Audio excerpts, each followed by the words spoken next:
Olá, você já está acompanhando mais um Réplica e Tréplica aqui pela TV Assembleia, pelo YouTube, em podcast, pelo Spotify e pelo site da Rádio do Parlamento. Neste primeiro bloco, vamos debater com os deputados professor Bonato, do PSDB, e Ayrton Artus, do PDT, a primeira pesquisa ao governo do Estado e ao Senado promovida pelo Instituto Paraná e amplamente divulgada pela mídia gaúcha. Na espontânea, um dado preocupante para os partidos e para os candidatos, pelo menos os especulados até agora. Quase 77% dos entrevistados não conhecem candidatos, não mencionou candidatos. Os que restaram e votaram colocam Eduardo Leite com 12,5%, e em segundo o deputado federal Zucco, do PL, depois Edgar Preto, do PT, Gabriel Souza, 0,9%, e depois vários nomes citados. Na estimulada, aquela que os nomes são colocados para a pesquisa, 4% apenas não responderam. Zucco, ao governo, 27,4%. Juliana Brizola, uma surpresa positiva, 21,2%. Edgar Preto, do PT, 21%. Gabriel Souza, 9,2%. E mais atrás, Paula Mascarenhas, Augusto Nardes e por aí afora. Na espontânea para o Senado, 88% não conhece nenhum candidato e não soube mencionar algum.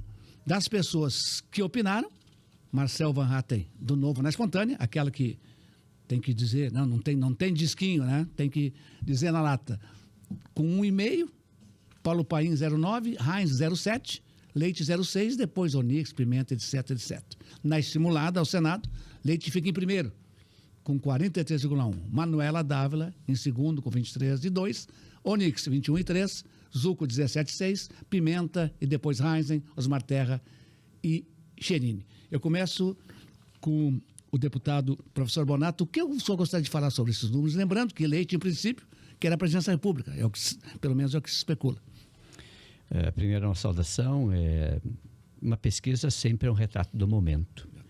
Uma pesquisa sempre é o cenário em que as pessoas estão vivendo, cuja a questão das eleições de 2026 ainda não faz parte do métier, ou não faz parte da disputa ou do núcleo de discussão da família ainda. Isso ainda está muito no campo político de especulações e de decisões. Que se a eleição fosse hoje, se a eleição fosse hoje, como não é, temos esses dados, esses números, mas eles são indicativos do ponto de vista do reconhecimento das lideranças, do ponto de vista do reconhecimento da trajetória, da história ou da relevância de cada um.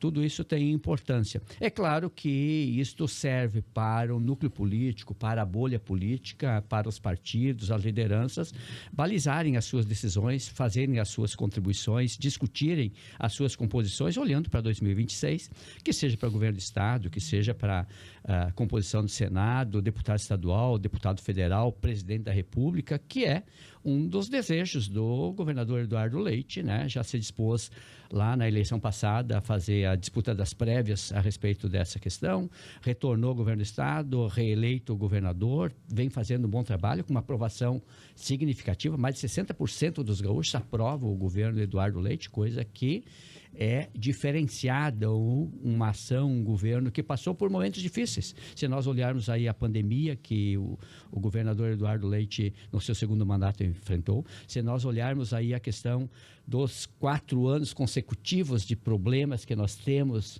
deputado Ayrton, né, com relação à produção agrícola, pecuária, de seca e mais a catástrofe. Para concorrer, ele vai precisar de uma estrutura forte partidária, né? Uma fusão, um apoio, uma coligação. Não tenha dúvida disso. Mas ele, independente de todos esses momentos, ele tem construído essa relação, tem construído essa sintonia, esse bloco que apoia aqui na Assembleia, que apoia no governo do Estado e que dá para ele essa vantagem, esse reconhecimento. É claro que as eleições do ano que vem começam a ser desenhadas hoje e se consolidam nos próximos dias do ponto de vista do desenho, para depois começar a pintar esse desenho, que pode sair um grande desenho, com grandes possibilidades, porque ele tem talento, ele tem capacidade, ele tem desenvoltura, ele é eficiente, conhece os problemas, tem solução para isso, conhece o Brasil e é uma liderança jovem com essa responsabilidade e com essa disposição, com a sua espontaneidade, que é o Eduardo Leite para governador e será para presidente. Com relação ao Senado, é uma novidade que aparece, que é uma possibilidade que eu entendo que não é o perfil do governador Eduardo Leite, porque ele é executivo, ele é sistêmico, ele é efetivo a respeito disto. Deputado Ayrton Artus, por falar em liderança jovem, uma surpresa nessa pesquisa. Em várias pesquisas que eu tomei conhecimento também, internas, que não foram divulgadas, Juliana Brizola em boa posição ao governo do Estado. É verdade. Eu acho que são 3 fatores que levaram ao nome da Juliana Brizola se destacar. O primeiro, que é o próprio sobrenome dela, né? Ela também tem uma trajetória política como deputado e as causas que ela defende. E Brizola sempre é Brizola, está na memória do povo gaúcho, né? Brizola é Brizola. E também teve uma campanha aqui para a prefeitura, né? E o rescaldo dessa campanha deixou assim o nome dela bastante marcado. Um dado interessante, que quase 50% do interior acompanha a campanha de Porto Alegre, né? Pelos meios de comunicação. Então, e a campanha foi muito bem feita também, e ela saiu bem, né? Ela tirou o 3º lugar e quase beliscou o segundo turno, né? E o terceiro fator, eu vejo que... Não foi à toa que o Eduardo Leite já apoiou. O senhor falou que tem um cenário para frente ainda aí, né? O governador apoiou. E eu não sei se não tem mais 10 dias... turno, viu? Se não tem mais 10 dias de campanha, se ela não chega ao segundo turno, né? E o terceiro fator é que há uma tendência ou há uma procura de pessoas que querem sair um pouquinho da polarização, de procurar um nome mais ao centro, né? E como é um nome que se apresentou, né? Ela hoje aparece bem em quase todas as pesquisas, todos os cenários apresentados até agora. É que o PDT, eu estava lendo algumas notícias de jornais, está dividido em relação a isso. Tem um grupo que quer que ela concorra ao governo do Estado e outro que acha que deve fazer uma ampla coligação e apoio, e buscar apoio ou apoiar outros candidatos. No momento nenhuma coisa nem outra pode ser excluídas, né? Mas como nós participamos do governo Eduardo Leite hoje, né, sempre tem aquela tendência de que nós possamos caminhar juntos, não só aqui, em torno de uma candidatura escolhida entre os partidos que compõem o governo. Hoje também se destaca o nome do vice-governador Gabriel Souza, mas também em torno de um projeto nacional, se ele pudesse ser construído até em torno do nome do atual governador Eduardo Leite, né? Então são questões que estão em abertos, e essas variáveis eu acho que levaram a Juliana a ter essa pontuação e ser lembrada pelos gaúchos como uma das possibilidades. Para encerrar esse bloco, professor Bonato, uma surpresa também, claro que nas especulações, nos corredores da política, já aparece esse nome, Zucco, ao governo do Estado, na liderança, por exemplo, do PL.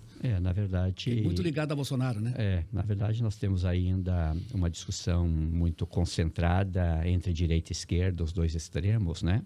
Isso aparece pelo momento também que está se vivendo, né? Acho que essa questão da disputa dos extremos a nível nacional reflete também a nível estadual neste momento. E é por isso que entendemos, assim como o deputado Ayrton traz essa questão do campo do centro, né, dessa construção e assim por diante, de uma candidatura que possa deixar os extremos se alimentando do ódio, e quanto pior, melhor, para construirmos um caminho de centro que esteja presente e o interesse, a disposição, o sonho dos brasileiros, né, no sentido de encontrar um ponto de equilíbrio de uma candidatura ou de um bloco, né, que é isso que se discute, né, para estarmos juntos construindo a estrada e o caminho do centro, que as extremidades sempre é perigosa. Uma derrapada vai para valer, que seja na direita ou na esquerda.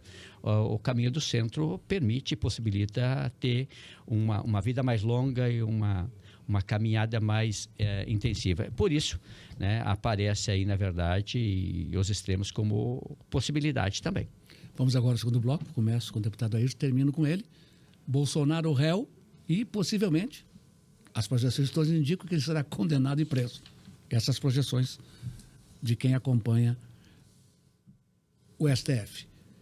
Confirmada esta previsão, que cenários, deputado Ayrton, podemos projetar para o país, já que a polarização ela será acentuada de qualquer jeito? Condenado, preso...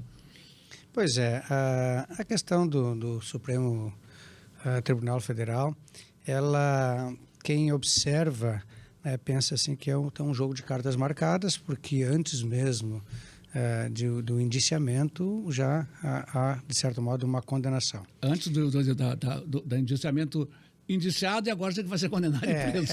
Mas independentemente disso, nós temos que separar um pouco no momento que se fala em anistia, e eu até numa entrevista me referi dessa forma.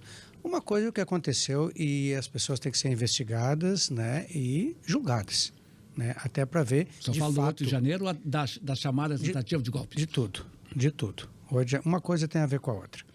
Porém, aqueles inocentes úteis, né, que muitos foram usados, nós temos que pensar, não necessariamente uma anistia nua e crua, mas um perdão, de certo modo, eu até ilustrei, com um cursinho para essas pessoas saberem o que é ditadura, né? Para as pessoas entenderem, porque é impossível tu pensar que uma pessoa que grite nós queremos liberdade e depois diz assim nós queremos ditadura, alguma coisa está errada na cabeça dessa pessoa.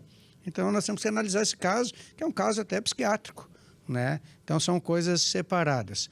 Agora, o cenário pós-Bolsonaro, ele é complicado porque o Bolsonaro e a sua família não têm abrido mão do seu protagonismo, né?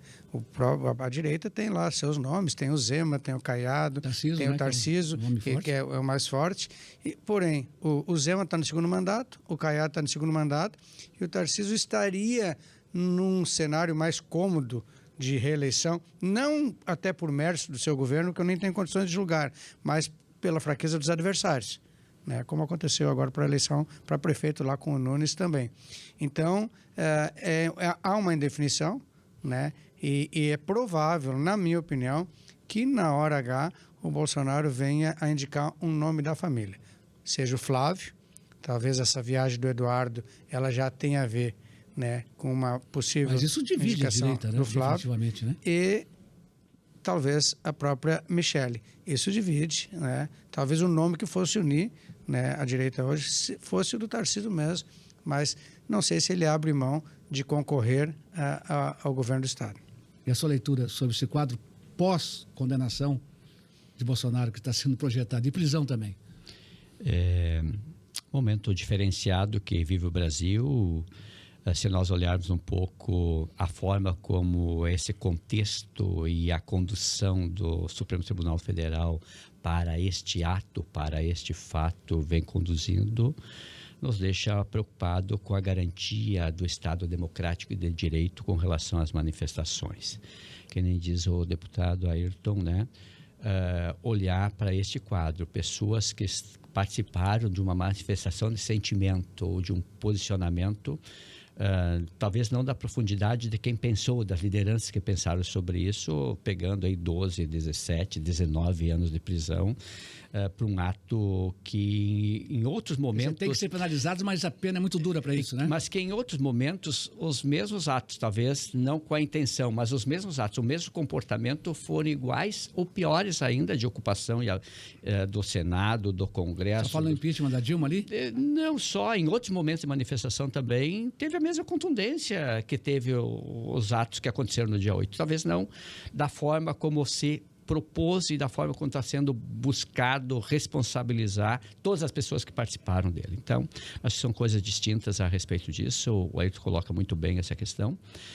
Mas vivemos um momento difícil da democracia, do respeito, da separação, né, da culpa, da culpa não apenas, né, pelo ato que é material, que é verdadeiro, que poderia ser como lição, né, como a culpa de quem idealizou o processo e as pessoas estão pagando por isso. Mas, enfim, há uma preocupação do centro democrático sobre os comportamentos e as atitudes hoje e a forma como está se conduzindo esse processo. E há uma preocupação também com relação à eleição 2026, que isso pode ter uma conotação, uma disputa, um processo muito mais acirrado do que nós imaginamos com os extremos desse processo. Por isso que é importante a gente poder ter a capacidade de discutir, de propor um caminho intermediário, de reduzir essa disposição de guerra permanente nesse país e se faz necessária a unidade de superação dos grandes problemas que o país tem e não alimentarmos os extremos. Com os extremos nós não vamos conseguir vencer os a favor e os contra. Aqui precisamos ter uma unidade e acredito sim que a eleição teremos uma candidatura de centro. O governador Eduardo Leite é um dos candidatos potenciais para esse processo, dessa construção. Tem outras lideranças nacionais que estão nesse campo também, que tem que se construir e que, aos poucos, temos que disseminar esse conceito, esse comportamento, essa atitude que é muito radical, que seja da direita ou da esquerda, que não faz bem para a democracia, nem para o desenvolvimento do Brasil, nem para a representação lá fora, nem pela convivência democrática que se faz necessário e pelo crédito que se precisa se restabelecer e que se restabelece numa eleição, que é o voto de confiança, de crédito para a reconstrução de um governo, de um Estado e de um país. Para encerrar, deputado Ayrton, caso nós estamos sempre falando em supostamente possa acontecer, caso aconteça o pior cenário para Bolsonaro, na sua opinião, o que pode acontecer, que efeitos isso poderá ter na nossa economia, na política, estabilidade ou instabilidade? Eu faço a pergunta em função da polarização que continua ainda, né? Exatamente. Essa polarização ela é um problema porque muitas vezes nós começamos um debate excludente. As pessoas tomam posição por um lado para evitar o outro e vice-versa. Acho que deveria começar um grande debate para que essas forças, mesmo as mais extremadas, apresentem um projeto para o país. Porque senão fica esse remendo em cima de remendo em cima de remendo. O próprio governo Lula agora está fazendo ali um projeto de empréstimos que assusta um pouco pela simploriedade, mas também pelo problema que vai vir ali adiante. O governo está hoje dando para os bancos o FGTS e fazendo o trabalhador pagar o juro. Isso é uma coisa inexplicável. E essa conta vai vir. Essa conta vai vir muito forte, né? Então, o processo da reeleição não foi criado para isso, para te mudar todas as suas diretrizes simplesmente para garantir a eleição. Então, os extremos eles têm que mostrar um projeto. E eu sempre defendi o centro pelo seguinte, porque o centro ele pode absorver políticas de esquerda, né, como a escola pública, como a saúde pública, como a questão da habitação, né, e projetos sociais, e também políticas de direita, né, como a economia de mercado, com certos valores conservadores, né? Então, o centro ele não é uma coisa engessada. O centro ele transita entre a esquerda e entre a direita. O que a gente tem que evitar são os extremismos. Obrigado, deputado Ayrton. Obrigado, professor Bonato. E esse foi mais um Réplica e Tréplica, porque um grande debate não precisa ser um longo debate.